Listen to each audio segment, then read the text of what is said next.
Hello everyone, আশা করি তোমরা সবাই ভালো আছো। আমিও ভালো আছি। দেখতেই পাচ্ছ ফলের দোকানে এসে একটা তরমুজ কিনবো। তো আমি এই ছোট তরমুজটা চুজ করেছি, আর দোকানদার চালাকি করে এই বড় তরমুজটা দিয়ে দিয়েছে। তো মানুষ কতটা খারাপ হতে পারে, কতটা ঠকবাজ হতে পারে, তোমরা না দেখলে বুঝতে পারবে না। একটা খারাপ তরমুজ আমাদের দিয়ে দিয়েছে, এক পয়সাও কম নিল না, বরঞ্চ যা দাম তার থেকে আরও 2 টাকা বেশি নিয়েছে। আর দেখো কত বড় তরমুজটা কিনেছি, আর দেখো সম্পূর্ণ এটা একদম পচা খারাপ। আমি যেটা বেচেছি সেটা দিল না, তোমাদের দাদাকে যা তা বুঝিয়ে এই খারাপটা বলছে, এটা নাও, এটা পাকা হবে, ভালো হবে করে এটা ওকে ধরিয়ে দিয়েছে। আর আমি যেটা নিয়েছি সেটা আনেনি, ওকে বলেছে, আর ও সবাইকে একটুতেই বিশ্বাস করে ফেলে। দেখো আমি কাটছি আর তোমার দাদাকে বকছি।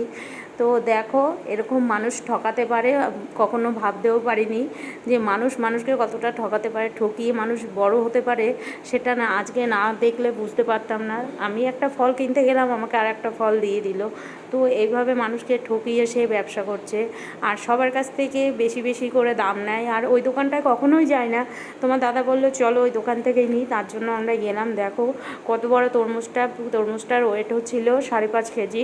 তো বুঝতেই পারছো কত বড় তরমুজ। তো নিয়ে এসে এখন বাড়িতে মাথায় হাত দিয়ে বসে আছি যে এত টাকা দিয়ে একটা তরমুজ কিনে নিয়ে এসে খেতে পারলাম না, আর এটা ফেলে দিতে হচ্ছে। তো এরকম যেন কাউকে কেউ না ঠকায়।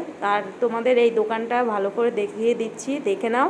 তোমরা এই দোকানে কখনো যাবে না, এই ঠকবাজ দোকানে কখনো যাবে না। আশা করি ভিডিওটা তোমাদের ভালো লেগেছে। ভালো লাগলে অবশ্যই like, comment, share. Thank you.